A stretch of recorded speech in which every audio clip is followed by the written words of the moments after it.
Katrina Adams is here, the legend herself, taking the time to talk to Florida tennis. And I want to thank her on behalf of Florida Tennis and the Bleacher Brothers Sports Network. Katrina, how are you doing tonight? I'm doing great, Adam. How are you? I am good. I am fired up because I have a legend on my show, and I'm Who's that? excited. That is you. You are the legend on my show. Certainly isn't me. Um, I hope you don't mind, but I have to introduce you, and there's kind of a lot to cover here. So bear with me. It's the toughest part for some of the guests. They just have to sit and listen to these accolades about themselves, but just gotta have to deal with it. All right. You are a former WTA singles and doubles player, former president and CEO of the USTA, 2 terms. Okay. You are on the board of directors of the Harlem Junior Tennis and Education Program. You're a tennis broadcaster, a tennis coach, a highly sought after motivational speaker. You are the global winner of the 2023 IOC International Olympic Committee Gender Equality, Diversity, and Inclusion Champions Award. And this is what President Bach, hope I'm pronouncing that right, had to say about you at that time. Sport has the power to go above and beyond the sporting arena. It needs individuals such as Katrina to make this happen, based upon, of course, your commitment to advancing gender equality. Okay.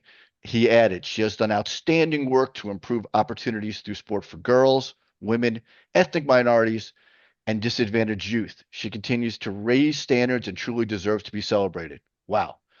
International Olympic Committee, pretty impressive. But you're also a trailblazer, and you're a trailblazing WTA player, a woman of many firsts. First African American and former professional tennis player to become chief executive officer, chairperson, and president of the USTA. That's a big deal. You have never been afraid to act on and off the field to advance equal opportunities and representation. Now, because you're a trailblazer, I have to show you Billie Jean King's book, Trailblazers, because you are featured in this book. And there's an area I want to cover. It says, uh, it's about the Chicago Prairie Tennis Club, Chicago Prairie Tennis Club. And it's on page 35, but I've actually typed it out, so I'm not going to turn to page 35, although I do have I could if I had to. It says competitive tennis in America was segregated until after World War II, but no amount of segregation could keep black women from playing tennis. They played a leading role in developing the sport in New York and Chicago and were celebrated in black news publications. In 1912, 4 women, Miss Maud Lawrence, Madeline Baptist McCall, Ruth Shockey, and Mrs. C.O. Mother Seams, co-founded the Chicago Prairie Tennis Club. They were motivated by their love of tennis and the belief that athletic competition and good sportsmanship are prerequisites for building personalities and character. The Chicago Prairie Tennis Club continues today, more than 100 years after its founding. It has helped develop numerous young black players, including Katrina Adams, who went on to win 20 professional women's doubles titles and became president of the USTA. Your thoughts on that, please, Katrina? Hey, I am a product of Chicago. I'm a product of Chicago Prairie Tennis Club. It is still going strong, and I am blessed to walk in the footsteps of these women that have founded the club. And it takes a village, and it's a social club, if you will, that a membership club of social club, as I want to say that these members really raised money for me, supported me while I was a youth. They ran tennis events in Chicago at Lake Meadows Tennis Club and at Thule Park and other areas in Chicago. You heard Taylor Townsend mention Thule Park in her acceptance speech at the French Open in her mixed doubles tournament with Evan King, who's also from Chicago. So, we go strong and deep in Chicago, and Donald Young is also from Chicago. So Taylor getting to the finals of the mix of the US Open last year with Donald Young and his final match of his career. So we're very blessed. Pretty impressive that Chicago is representing all over the world for us, for America. That's awesome. Now you're the author, and I warned you before the pod. I said there would be a little show and tell. You're just gonna have to deal with it or act like your camera has gone off and just leave the pod, but I hope you don't. You're the author of this amazing book called Own the Arena. Love this book. Thank you. And thank you. It's inspirational, it's motivational, it's a blueprint for success both on and off tennis. I urge everyone to get a copy of this book and read it. And I have it also on my Kindle, so I can refer to it when I want to refer to it. I don't have to carry this, although it's a great picture of you and this beautiful, look beautiful on this. I can say that. Hopefully not get in Thank trouble. you. Thank You're you. welcome. Now, so my original plan was let's talk to Katrina right when we get started about the book. But something happened. It's called the French Open. Not just that, Coco Gauff goes out. She's local. I'm here in Parkland, Florida. You know, she's a Delray product. Her grandmother owned a restaurant in Delray and was kind of the queen of Delray, and that's a whole, inspirational lady. So Coco goes and wins the French Open. How can I not talk to Katrina about that? But before I get there, sorry, gotta put this down for a moment. I have to share my Coco Gauff Wheaties box, which is a must for everyone to own. Okay. There you go. Get yours now while supplies last, if they still have them out there, because they've probably been all gone right now. Now she played, and this is a little plug for the magazine. She played, this is our latest edition. She played Arena Sabalenka. This is the Miami Open wrap up. So, how big is this win, Katrina? I mean, how amazing is it for Coco to have done that? And in the style she did it was incredible to me. Your thoughts?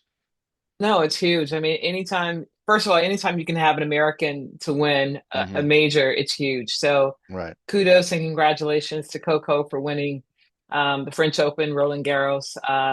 It's her first title there. It's her second major Sure. after winning the US Open a couple years ago. Right. She lost in the finals of Roland Garros 3 years ago.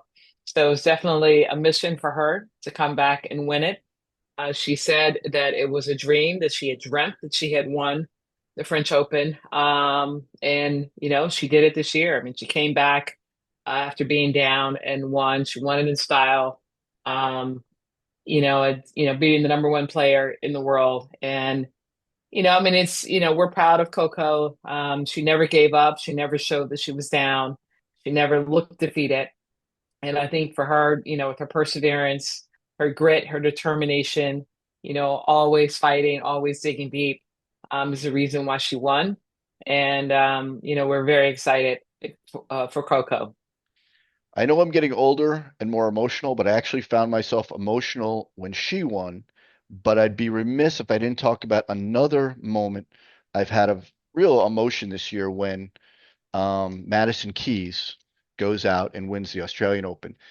There was something really emotional about this. Now, you may wonder who signed this. So, this is James Blake saying Madison is a champion in life, more than on the court, and they're very close, as you may know.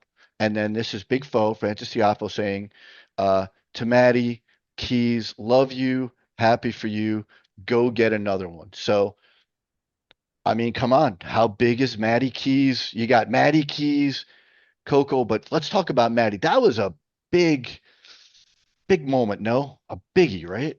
No, it's huge. I mean, for Maddie, it's almost 10 years after she got to her first major final at the US Open where she lost to Sloane. I was the president at that time. So, to be on that court with Sloane and Maddie in the finals of the US Open in 2016 was huge for them to, for her to now come back and win this the Australian Open this year, being down again. And here it is against, here we go, Arena Sabalenka. Right. So, Arena doesn't want to see us Americans in the finals of these majors anytime soon. So, losing back to back to two Americans and two Americans of color, so for me, that's very special, you know, to have Maddie win the Australian Open and now Coco win the French Open at Roland Garros. So, who's next? Which American's going to win Wimbledon? We've got a lot of players. We got Jess Pagula. Unfortunately, she fell short in Roland Garros this year. She went in ranked number 3, so she also has a chance at Wimbledon. You've got a lot of other top players. Emma Navarro fell short early in the first round Sure. in Paris. Peyton Stearns fell short early in the first round. Danielle Collins. So we've got a lot of girls, women, who have a good chance of going deep in the majors. And so I'm just excited for Maddie getting off to a good win early in the year, late in her career. She turned pro early at 14. We felt that she would have had many more majors under her belt at this stage in her career. But you know what? She's gotten that one, and we're excited. And grass is a good surface for her. So, I think she has a great chance to go really deep. She went deep last year and got injured in that match against Paolini up the Sure. set in 5-2, I believe, um, in the quarterfinals, and then you know fell short, and Paolini went on to go to the finals. But it's anybody's tournament. No, it's great stuff. And I do have a picture of you, which is good because this shows people what one of the things that you do as the president is you are with the players at the trophy ceremony. And this is, hopefully we can see that this is you Yeah, looking all smiles with Sloane Stevens and Maddie Keys. yeah. Two good friends. I have a feeling Sloane is really happy Maddie got that slam. I have a feeling Oh, that absolutely. I mean, she's they're really they're happy. close friends. So, Yeah, they're pretty tight. and then for Sloan to be on the sideline calling the match, Yeah, sideline reporter during Coco's win, yeah, special time. So it's great. yeah. That is some TNT booth, right? I mean, wow, there's some star tennis wattage in the TNT booth this year, which brings me to again a little off track, but the men's final today. I mean, Oh, wow. right? Talk Amazing. about. I mean, this was an epic, 5 hours plus. Carlos Alcaraz saves three match points. Um, uh, we probably saw the beginning of one of the great round. I mean, this, would you agree that, or your thoughts on whether this is one of the best major finals, men's finals? Oh, for sure. I mean, when you look in recent history of the finals that we've seen, I mean, we've seen some doozies just in the last Right, couple of years, but by far this is the epic classic. That everyone wants to see right away again. Um, you know, Kudos to Yannick Sinner, great sport, great sportsmanship after the match. He's gonna feel this one for a while. He's not gonna sleep tonight, that's for sure. Triple match point, in that fourth set. But he fought to the end. He gave it everything, but kudos to Carlito for his perseverance and his grit. He never gave up. He kept swinging, he kept running, he kept dropping, he kept yeah, finessing. And he's definitely the champion. But these two are the big two right now, and we're definitely going to see a lot more head to head. Hopefully keeping them on the opposite ends of the right, draw right. for years to come, and hopefully we'll get more of these epic finals between the two of them. Yeah, and I know Carlos congratulated Coco after her win, and I think there were some parallels. Two of the maybe the greatest competitors. I know that's maybe hyperbole, but these are two great competitors, Carlos and I'm not taking anything away from Sinner, but Coco. I mean, what a fire that burns inside of her and attitude. I mean, I've been lucky enough, and I know you have too, to meet her parents, and they're just a wonderful, wonderful people. They've instilled in her wonderful values. She's a great, great person. And anyone who ever has contact with her, and there's always that argument that nice people can't win at all. Well, that's not true. Maddie Key's one of the nicest people you ever meet and won it. Coco's just a sweet person, and it shows. And I couldn't be happier as an American tennis fan for what's going on there. And a little bonus: this is a Carlos Alcaraz signed Net Pro card for everyone Yeah. out there watching the pod, and little little Yannick Sinner signed photo out there. So I told you I'm going to keep it interesting for you. All right. let's turn back to this incredible book, um, Own the Arena. And I want to give the full title, Getting Ahead, Making a Difference, and Succeeding as the Only One. Very important. And you can talk about being the only one. Um, the book starts out in a really exciting way, okay? Because we all remember this. It's 2018 U.S. Open Women's Final. Couldn't be more exciting. You got Naomi Osaka, Serena Williams. Suddenly, it starts out with you just kind of getting ready. And I didn't really understand. I didn't really realize what you did, to make that walk. You describe making the walk, keeping the phone up, and because you're the mayor and can't be bothered by everybody going out there. I love that whole thing. Ah. I love that whole discussion. But you start to sense things are going awry. A chain of events unfolds that is unbelievable with permutations and ramifications, and you end up on talk shows. If you don't mind, if it's not too painful, can you take us through just a little bit of what you went through on that fateful day and beyond? Yeah, I mean it's in the book. So if you haven't read it or if you haven't bought it, please go out and buy it. So on Amazon, it's you can definitely get it. It's on Kindle and every place else. Yeah, so I mean it's, as I described it, I'm on the opposite end of the court. I was sitting on the opposite end of the court, in the president's suite from where the entrance is. So, it's now a break, in that it's a set and a break. So, I've got to get down to the court entrance, as the match is seemingly nearing, the end. And so, by the time I go, to the powder room and go down, it's about a 5 minute, it can take about 5 minutes because I knew I had to go to the ladies' room first. Otherwise I can probably get down there in about 2 minutes.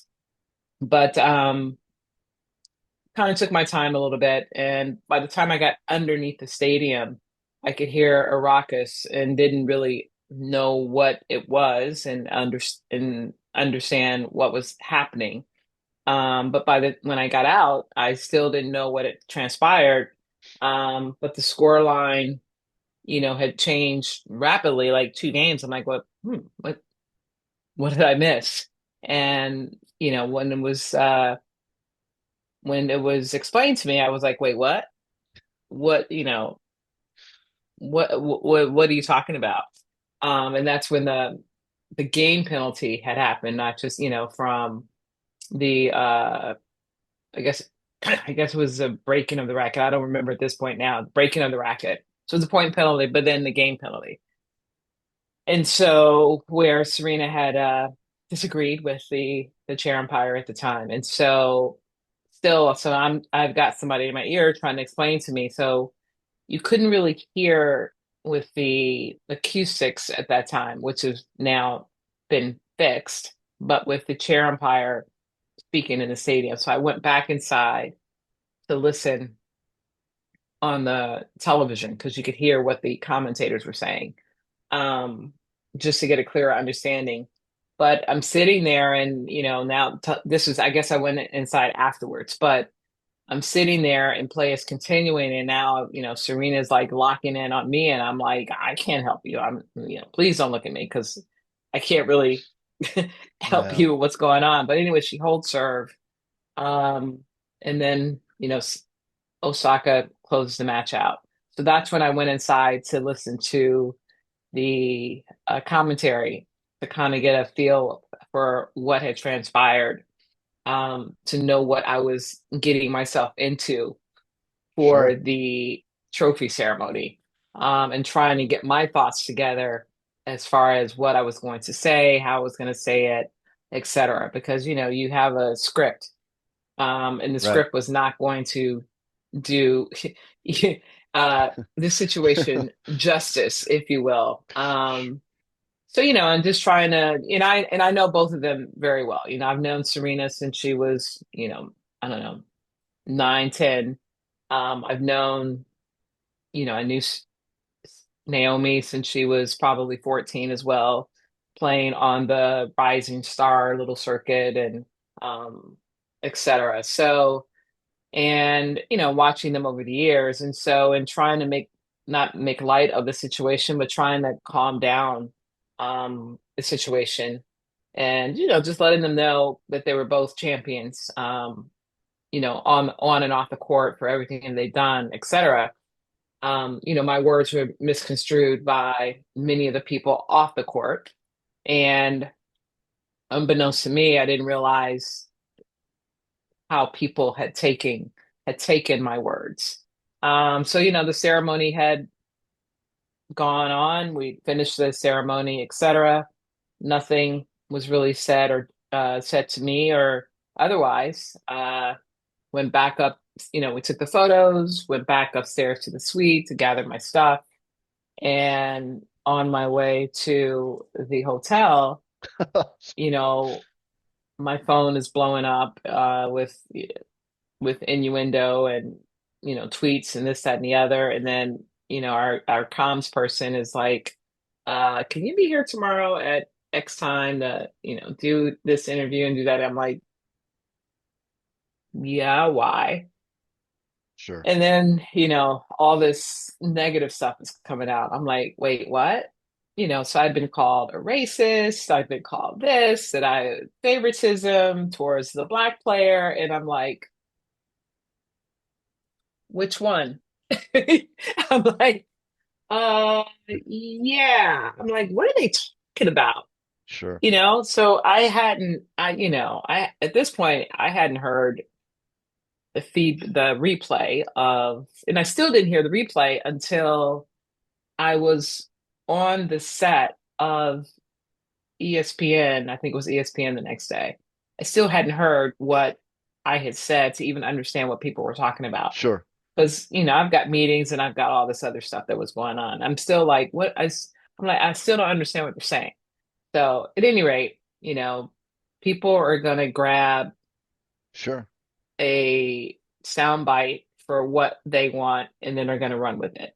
And so I said something about although this wasn't the outcome that we were that we were looking for or that we were expecting. Sure. And what I was referring to was the how everything unfolded with the point penalties, with the arguments with the chair umpire, with all of that, as opposed to just the competitiveness on the court and not the outcome as far as the result of the match.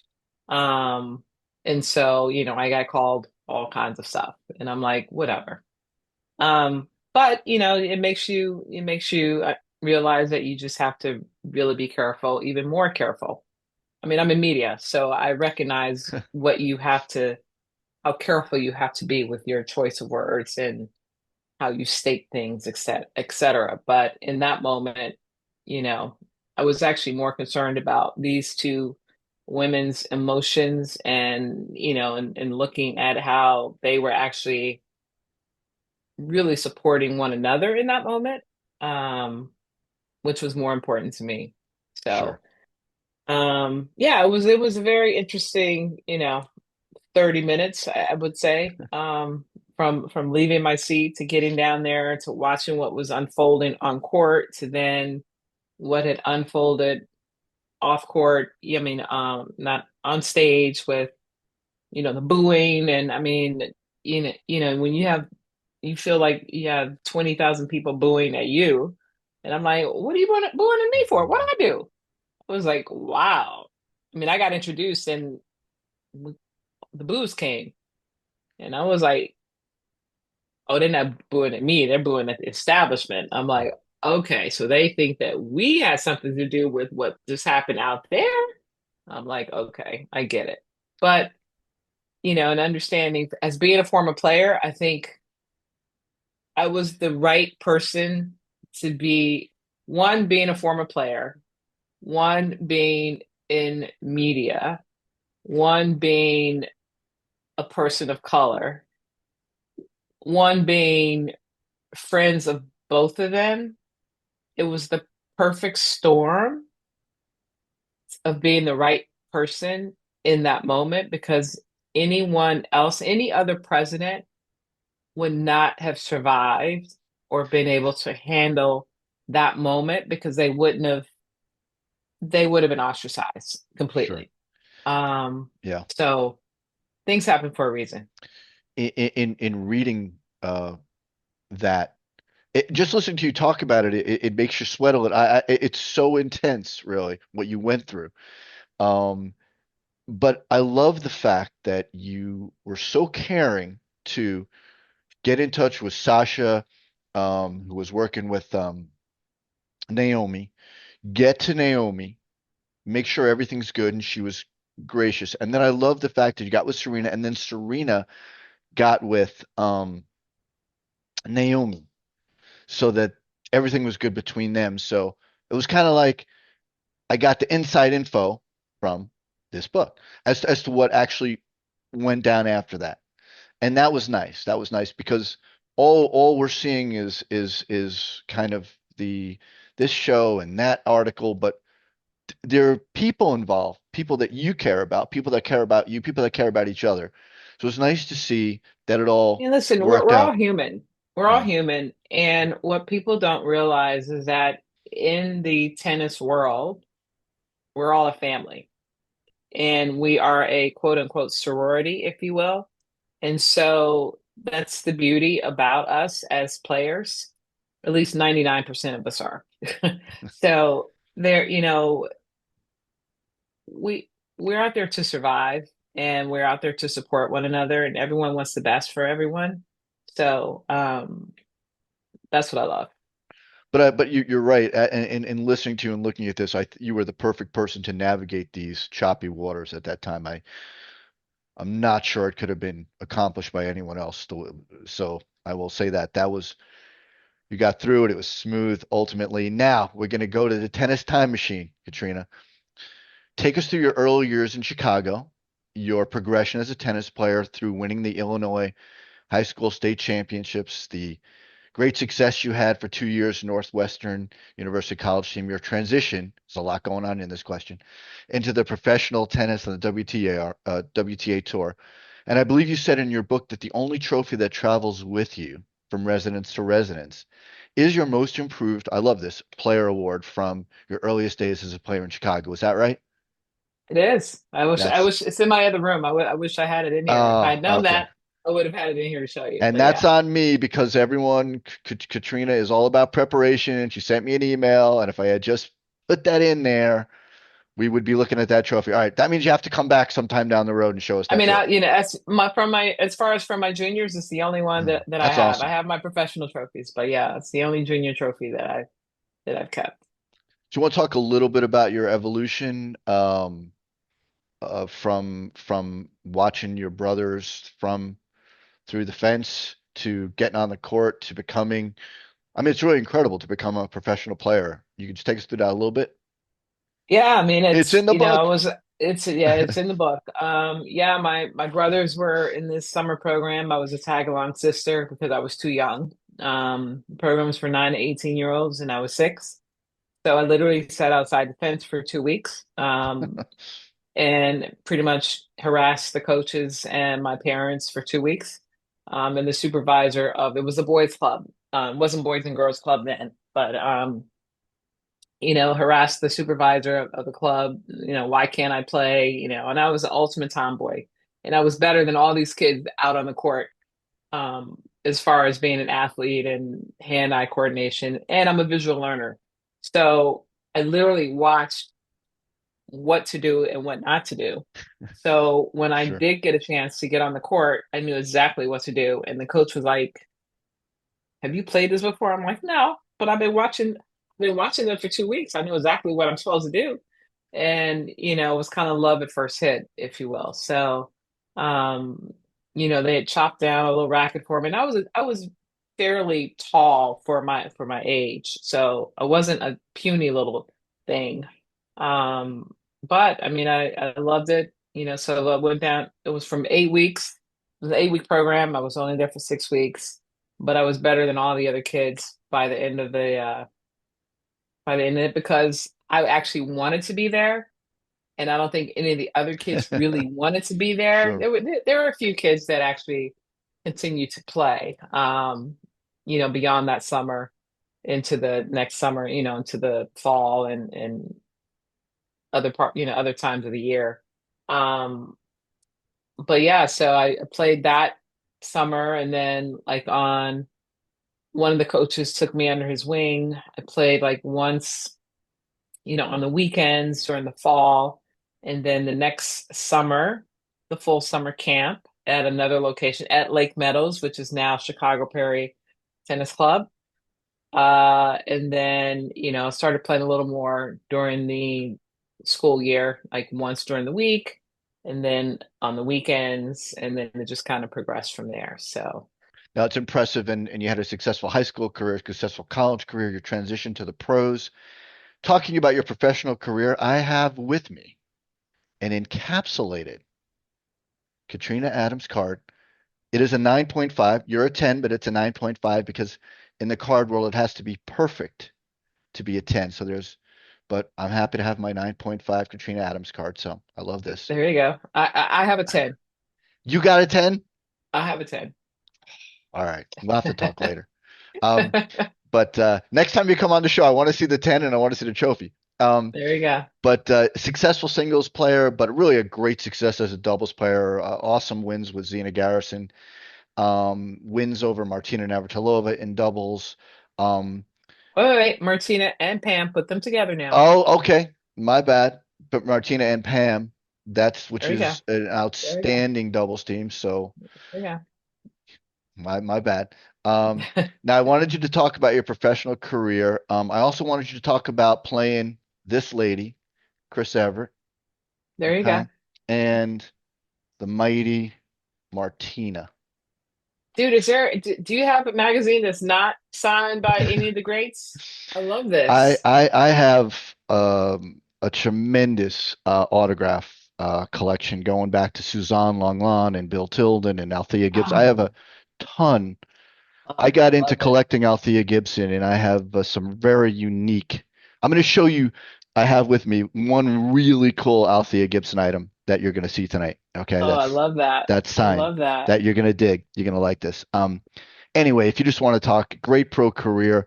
What's it like playing Chris Everett? What's it like playing Martina and Pam? Tell us a little bit about that.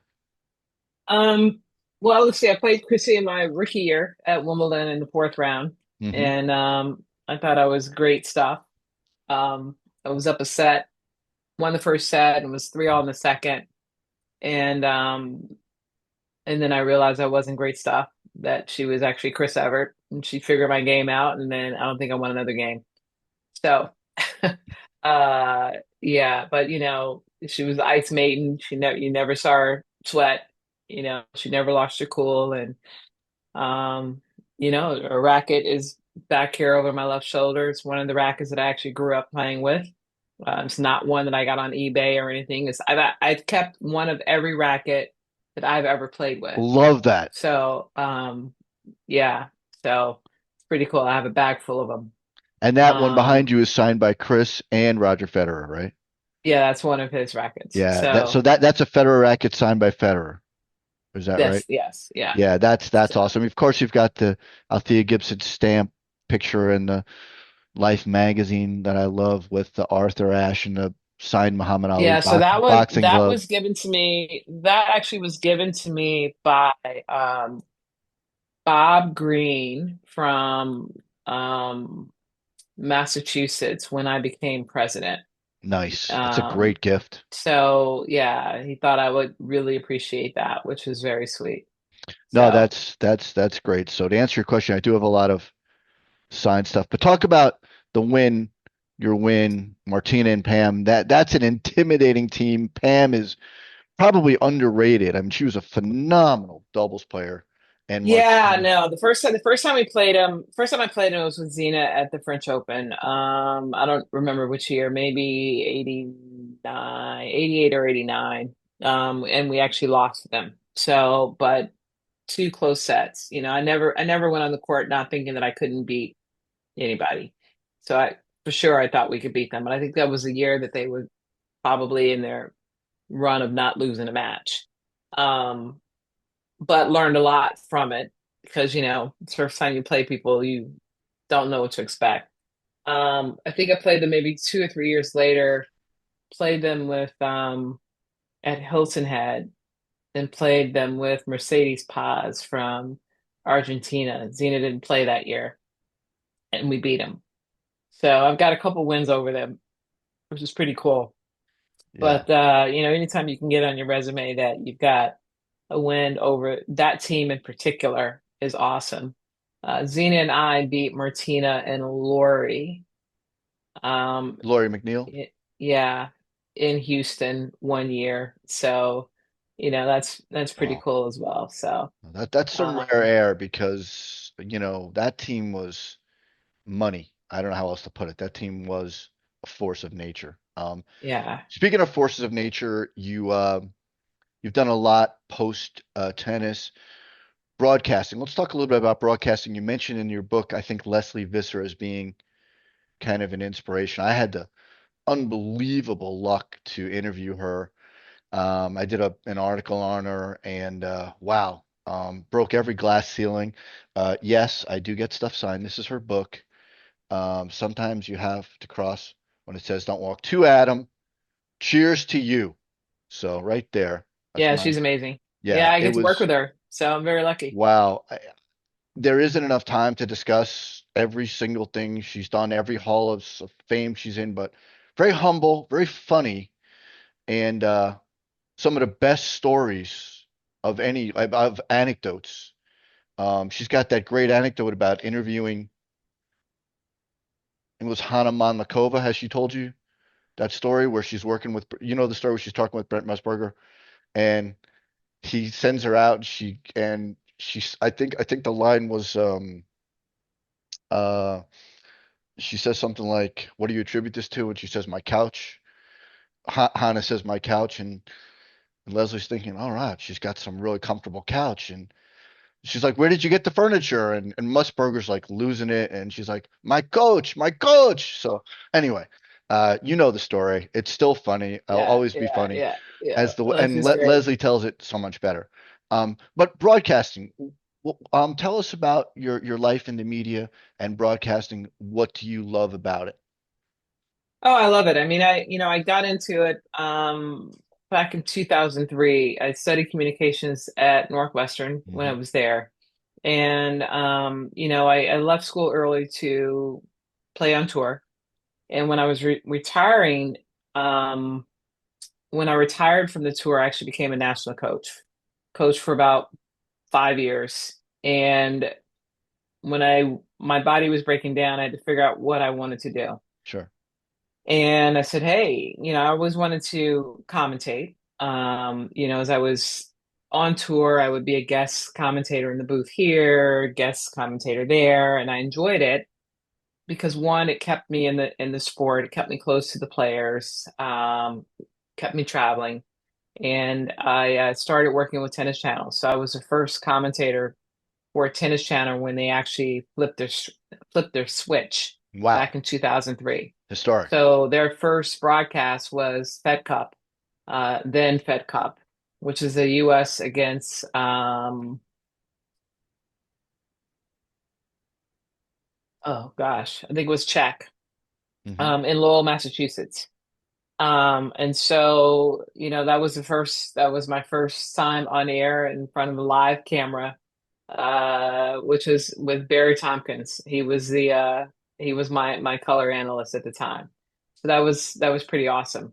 And so, really worked full time, pretty much full time with them 10, 12 years straight before it became less, when I became first vice president. So it's Sure. 2013 is when I started doing fewer fewer shows, and then it became lesser and lesser from there. But now I'm co-host on We Need to Talk, which is where I work with Leslie Visser every now and then, which is great. Still commentating, in tennis. I do the US Open every year, and every now and then Tennis Channel will call me in, um, occasionally, but I really haven't done that in about 3 years with them. They have so many more analysts now that are out in LA. When they built their new uh, headquarters out there, Sure. they've pretty much gone local. But yeah, I enjoy it. I enjoy, being in the game when I'm doing tennis. It's keeping me close to the game. I still love to analyze it. I'm the executive director of the Harlem Junior Tennis and Education Program, so it allows me to talk about the game at the highest level, communicate with the current players, and to really be able to relay that back to the youth of today and the champions of tomorrow, hopefully, and really see how the game continues to evolve and change so that I can talk about it with the coaches of my program as well as the kids in the program. So that is what I enjoy on the tennis side. On what I do at We Need to Talk, we talk sports in general. And I'm a lover of sports, so I watch all sports. And being on that show, it really forces me to have to watch other sports that I may not watch more on a regular basis. And I get to learn more about other athletes, emerging athletes, because when you're of a certain age, you tend to follow the athletes of a certain era. And Sure. so now I really pay attention to all of these athletes that are coming in, coming out of college, or I'm watching more college sports. Um, and paying attention who's in the draft, and it's just fun. I mean, like I said, I'm a jock. I love sports, and also, I get to meet a lot of these other amazing journalists, analysts, within their own arenas, and keeps me active. And where are you based now, Katrina? I live in New York. Okay. And I was going to ask you, so you kind of touched on this. Would number one, would you coach again? And number two, if you could take us through a little bit of what the Harlem Junior Tennis and Education Program provides. So if you could just, would you coach again? And can you take us through the program? Yeah, it's a big question. I don't know what level of coaching you're talking about, but I've got my kids in the program. I'm not on the court.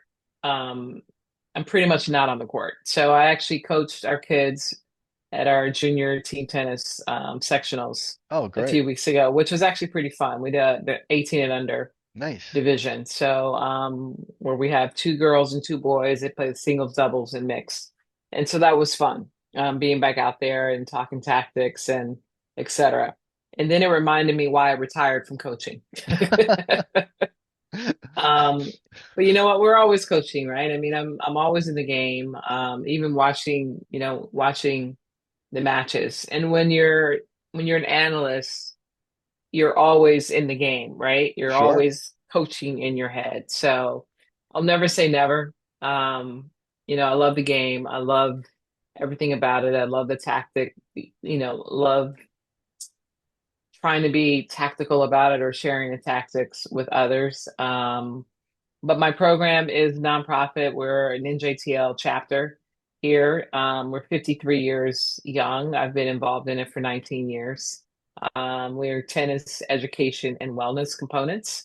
We've been inside the Armory for 53 years, and we're looking to expand and build our own facility. So just started a capital campaign to build our own facility, which will provide 8 indoor courts, 8 outdoor courts, fitness, locker rooms, cafeteria, a ton of offices and classrooms so that we can serve 4 times more youth than what we're serving right now. It'll be a fully public facility. So when we're only using the courts for 4 hours for programming, people can rent the courts, we can have events, meeting space for other partners, etc. So I'm pretty busy with that right now. But it's a tall task. We're going to be raising upwards of $75 million, 75 to 100, depending on the location. We think we have a location. I had a site visit just 2 weeks ago now, so it'll be a very unique location. So hopefully that's where we'll be, and really excited about the future of the organization, and hopefully it'll be the huge legacy of mine of what I'm leaving behind for generations to come. And I know that's been a big theme of yours. it's not what you've done, but it's what you're kind of leading other people to do. You're opening doors so other people can follow, not about you, but about bringing in the next set of leaders, right? Absolutely. I mean, it's my passion is about making a difference. I don't get involved in anything if I don't feel like I can't leave a mark, an indelible mark on something and make a difference. And one of the reasons I got involved in this program is because it's very similar to a program that I grew up in.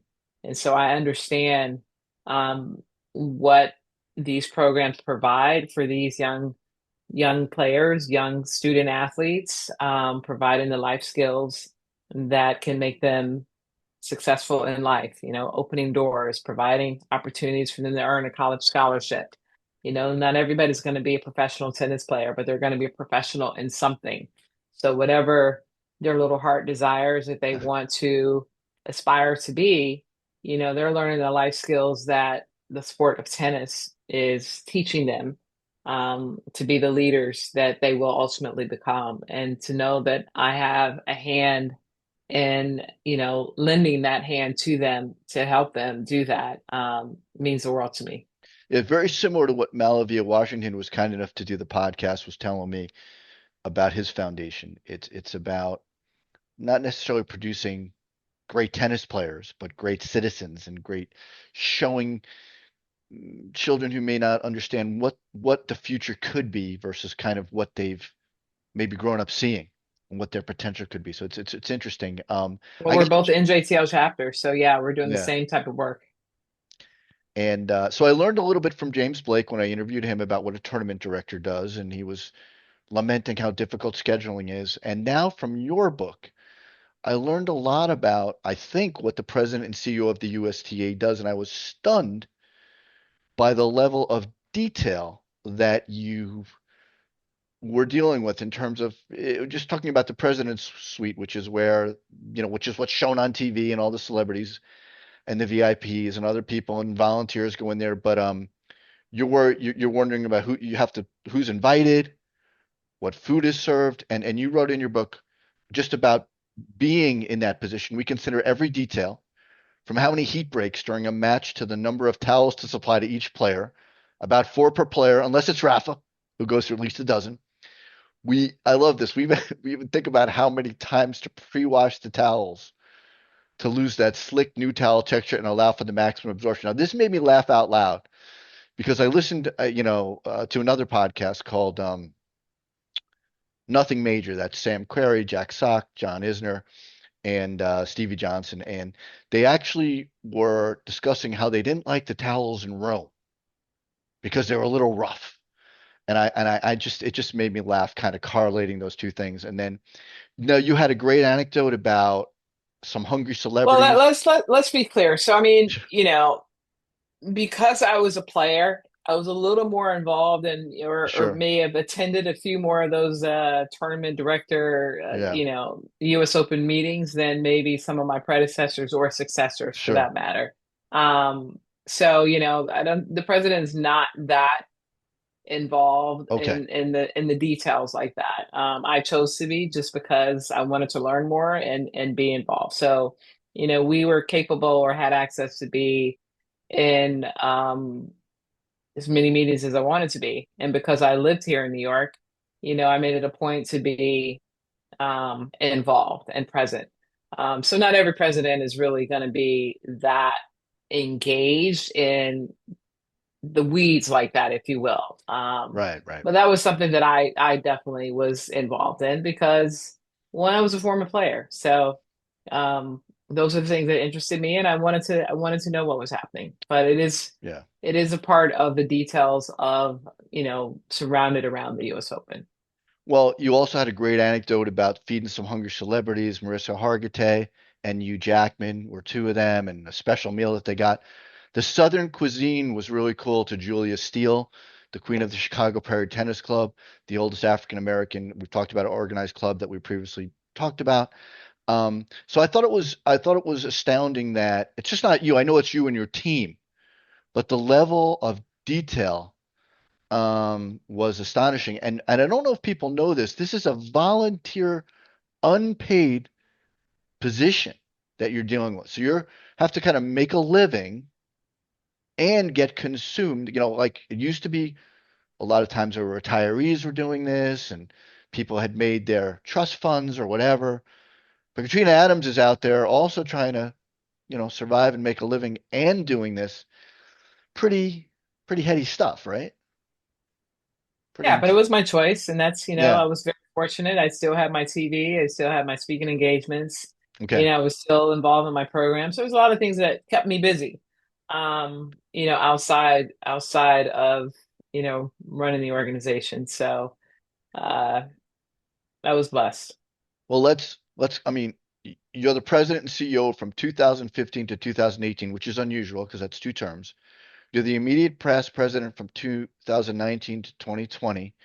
You oversee $800 million renovation of the Billie Jean King National Tennis Center, a little thing like that. Install a retractable roof on Arthur Ashe Stadium in 2016. Another one in Louis Armstrong in 2018. Um, you have the extraordinary 2020 COVID year where the decision is made to play the tournament and there's no fans there. I mean, you covered a lot, right? I mean, you Well, really I was on the outs for that one, so that okay. wasn't my responsibility. But you did cover. I mean, the roof.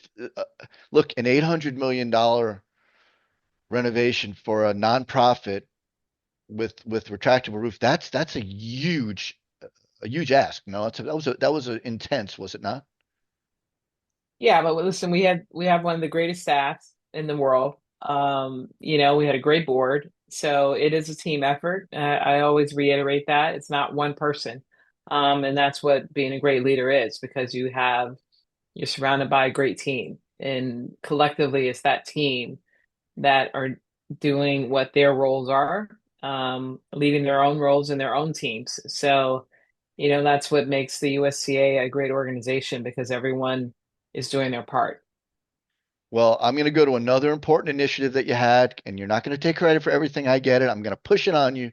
But Althea Gibson, the statue, um, it was a big lift. I mean, you had to convince during that whole $800 million renovation in 2019, during your tenure, you had to convince people that the importance of Althea Gibson, of the importance of putting the statue in there. Um, Now, I think I mentioned I'm a huge Althea Gibson fan. The latest addition to my collection is the Althea Gibson quarter. This is 2025. Probably a little difficult to see. I This is see a it. this is a proof. Um, then I've got, I think, the definitive book in Althea Gibson, which is signed by the author, Sally Jacobs. This is a phenomenal. Everybody who wants to learn about Althea Gibson, read this book. But kind of a fun, unique piece of memorabilia on Althea Gibson. I have a lot of things, but I thought this was the most fun. Now, this is a Harlem Globetrotters 1959 program signed by Althea and Carol Fageros.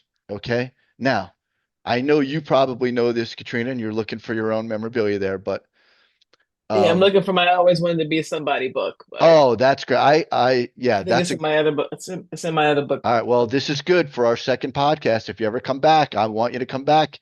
The book, the trophy. I know there was a third, like where this is good. This is good. So, um, signed by Althea and signed by Carol Fageros. Now, I'm guessing you know this, but and what's really cool about this is that there's an article, the 1959 article, and a ticket. This person saved the ticket to this event. Althea, unfortunately, unable to make a living as the greatest tennis player in her time, then had to do certain things. So she would play an exhibition with Carol Fageros um, before the Globetrotters would take the court. And the article, and this is small print, but it says in a special pregame tennis match, Althea Gibson, the Harlem girl who went on to win the Wimbledon championship, outlasted Carol Fageros, one of the nation's top performers, 8-7. Now, my guess is outlasted is a little bit of a stretch because I have a feeling that Althea could have, no disrespect to Kyle Frageros and her relatives who are out there. I don't think Althea Gibson was having any trouble beating up on Kyle Frageros, but it was an exhibition. Would you agree, Katrina? Am I stretching? You don't know. All right. Well, we'll leave it at that. But I became friends with Angela Buxton of the UK. She was Althea Gibson's doubles partner and won the French Open in Wimbledon with her in 1956. She was Jewish. They were great friends. They were kindred spirits. They were outsiders. There's a book called Outsider. I actually attended a documentary about Althea with Angela, which was really something. But why am I mentioning this? Because she told me how much she appreciated that you invited her to the event. And there's a picture of the event going back to my Trailblazers book. Okay, hold on. I got this. This is a picture of the event. I don't know if I can't see what I'm doing here, but oh, no, It's not, you got to get no. closer. Okay. Oh, There you go. so this is the event. Yeah. There's Angela in the wheelchair. There's you in the red dress, and I think Zena's out there, and Leslie Allen, and I don't know, Chandra Rubin. But anyway, there's a statue in the middle. But this was, you worked with Billie Jean King. Um, you made this happen. You invited Angela Buxton. Kudos to you. Can you talk about what it took to get that done and to try to get Althea at least some of the credit that was sorely lacking for her? Yeah, I mean, for years I think we wanted to get something named after Althea at the National Tennis Center. But, we actually have a policy that nothing else would be named after a player uh, at the USTA Billie Jean King National Tennis Center. So the facility is named after Billie Jean King. The stadium is named after Arthur, and there's a statue there after Arthur. And outside of the stadium, outside of the facility, is a David Dinkins circle. So, for years, there's been petitions for players to get something named after them. But, I rallied and rallied and rallied, and for years tried to get something named after Althea, who obviously was before Arthur, and Billy for that matter. But, Althea won before the Open era.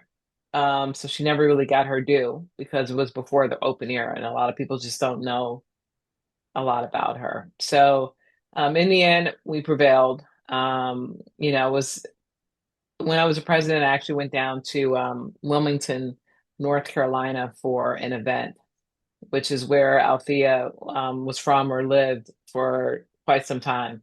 And this program, One Love, had some girls had written me a ton of letters and asking me, when were we going to name something after Althea Gibson? Great letters, cute girls, etc. And one of the letters, you know, caught my attention and said, even in summarizing it, even a hot dog stand. Sure. And I was like, we're not naming a hot dog stand after Althea Gibson. Sure. And so, I'll never forget that. And it was in that moment I said, okay, I've got to do something. I have to really make this happen. And if it doesn't happen under my reign, it'll never happen. Um, I felt it would never happen. And so I really came back and really started to rally and spoke to my board. And I had a great board. And, everybody felt the same way, but I felt that I really needed, something or someone that would really help me seal the deal. So I went and had met with Billy and asked her if she would write a letter and or come to my next board meeting to follow up after the letter, which she did. And because Althea was her shero, as she always calls her. Sure. Sure. And and it was she wrote it, she happily wrote the letter, came out to our meeting was in New York at that time. She came out to the meeting and, got a unanimous vote for us to do something. Um, and that was a result. We ended up, putting a statue out there, which is within eye shot of, Arthur's um statue, so they can see one another, if you will. And Sure. it's under his stadium, which is appropriate. So, because, she was the godmother. So, something that I'm very proud of, and something that Jeannie was proud of. And I think we're all proud of having that there at the facility. Katrina, I don't want to overstay my welcome. I have so many more questions for you, so I'm going to wrap it up with just a couple more. Give me two more. Okay. You talked about teamwork and you stressed in your book the importance of teamwork. You wrote, "It's why I never make the assumption I've got this and always seek out the expertise of others. In fact, I walk through life with my own personal board of directors, friends and colleagues with certain skills who I can lean on and not be shy about asking certain questions of. Friends who are experts in business, finance, marketing, law, and so on. Individuals who I can lean on in certain disciplines to help me understand what I don't know. They give me the confidence to delegate well because we can't all be good at the same things. They also help me to break through the clutter and give me clarity when I need it most. They're in my corner, supporting me with unconditional loyalty, an experience that's different from my own. These personal board members never yes me. Rather, they challenge me and often play devil's advocate." I thought that was great, and I kind of jealous because I wish I had my own board of directors. So You probably do. I You probably don't do. realize it. You're right. My wife would be chairman of the board of directors. Yes, There you I go. run everything by her, including I got a podcast with Katrina Adams. How many questions should I ask? No, but I don't want to overstay my welcome. But talk a little bit about that. I mean, um, no one's an island. And you recognized early on that you had a certain set of skills other people did, and talk a little bit about that, the yin and yang of all that. Yeah, I mean, to this day, I still have a person on board. And I think, in that moment coming into the position that I did at the USTA, and not having, the MD, the MBAs and the JDs, I knew what I didn't know. It was very important that I at least surrounded myself with all of that, so that I had the confidence in making huge decisions. With having been surrounded with the people that did have the knowledge in those areas.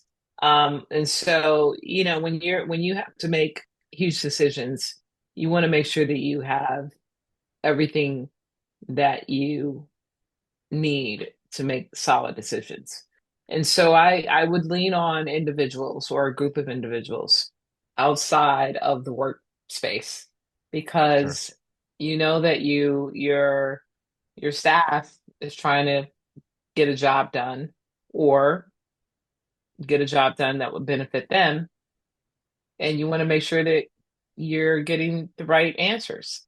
And so I would have people that would say, "Hey, this is great. They're going down the right path. You want to get more information, or you might want to ask these specific questions." Or they may say, "Hey, you might want to ask these questions because I'm not sure this is what's best for the organization." Or they're trying to pull a woolly over you, right? So it's good for anybody in any leading position to have someone outside of your organization or your company, that personal advisor, that personal board member, whomever, that you can ask the right question, whether it's your spouse or that chairman in your home, or whomever it is, right? Sure. Um, that you can trust, that's going to give you the right direction. And it's not giving you the answers. It's just asking you the right questions, or you're going to come up with the right answers. You don't want anybody that's going to just give you the answers, or like you said, give you that yes or no. It's just giving you Sure. direction or clarity. The best piece of advice you can give to people who are navigating the arena, the corridors of power, who are not from the corridors of power, and are looking at people that look a lot different than them, what's the best piece of advice you can give, including read this book? But what's the best piece of advice you can give to that person? Um, I mean, the first thing you can do is listen, right? So try not to, you can't judge a person, you can't judge a book by its cover. And I think that, too many people are judging people by their cover without understanding them or their circumstances or the consequences that come with them. So the advice is to listen and try to learn more about the individual or the circumstances without making judgments. Stop judging people because you don't know what their situations are. And I think it's too much of judgment that's going around in this world, particularly in this country right now. And, we have to have open minds because we're all humans. Everyone's going through something, and we just have to learn and love one another. One great point and one great takeaway from the book for me was be prepared. When you're going into that meeting, okay, read everything. Be prepared. That's how that's the best answer to me for everything. When you get that foot in the door, be ready. Would you agree? Like that was an important message you gave out. It's the only message. I mean, everything that we do, sometimes you get one shot, you have one opportunity. And so I always say, the part about owning the table, you've been invited to the table for a reason.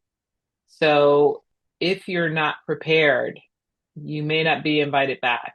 And you're not invited to the table to speak necessarily.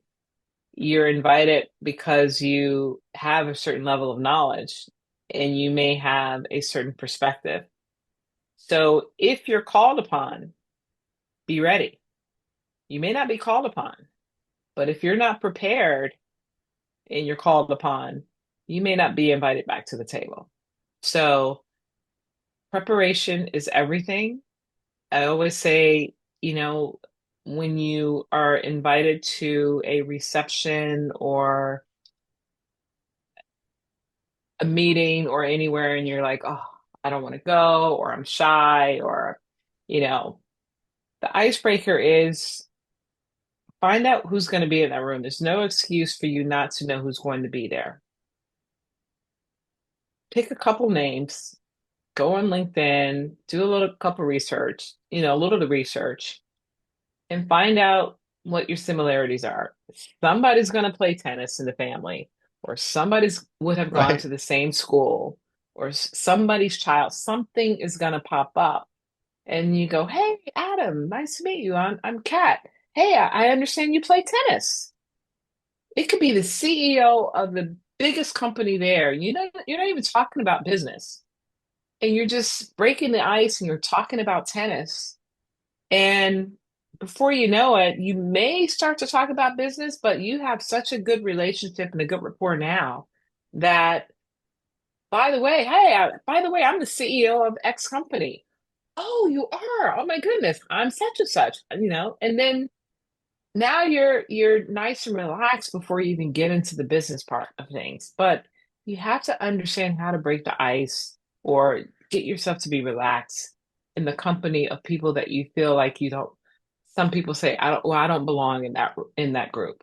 Well, you were invited for a reason. You do belong.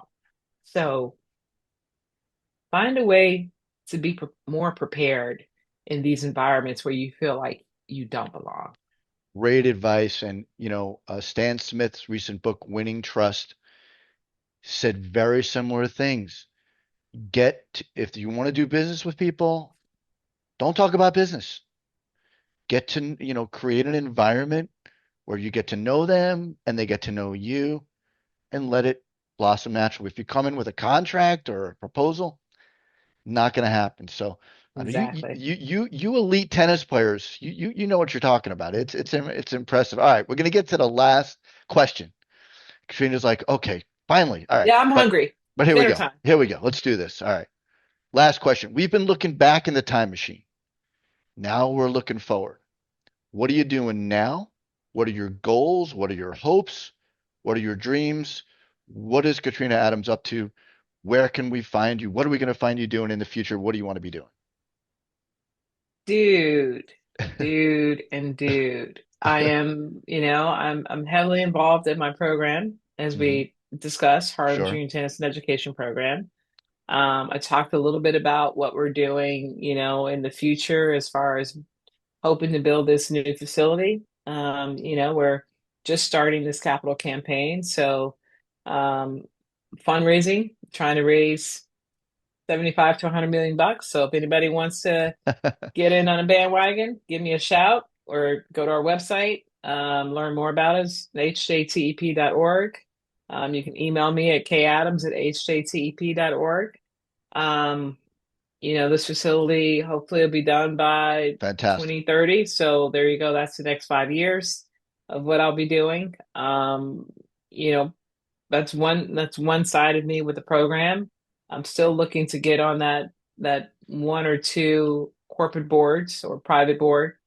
That's another thing. I like to keep my brain stimulated in other Sure. areas. That's how I continue to evolve. Um, I'm just still doing my TV. I got my hand in a lot of different things. So that's where I am. That's what I'm doing. Trying to enjoy every day as it comes. You just had a wonderful fundraiser. I think you honored Chris Evert. Is that correct? Yep. And Yep. and and people should know that they can attend these fundraisers. They can rub shoulders with Katrina Adams and Chris Evert and raise money and be doing a good thing for the program. And Katrina, you're so busy. You're so wonderful. You're crisscrossing the globe. You're a tennis ambassador. You took the time to do the show. Granted, you didn't know it would be this much time, but thank you so very much on behalf of me, Adam Ross, on behalf of Florida Tennis, and on behalf of the Bleacher Brothers Sports Network. This has been a joy to talk to you. Thank you. I hope you'll come back somewhere down the road. So thank you so much, Katrina. It's my pleasure. It's my pleasure, Adam.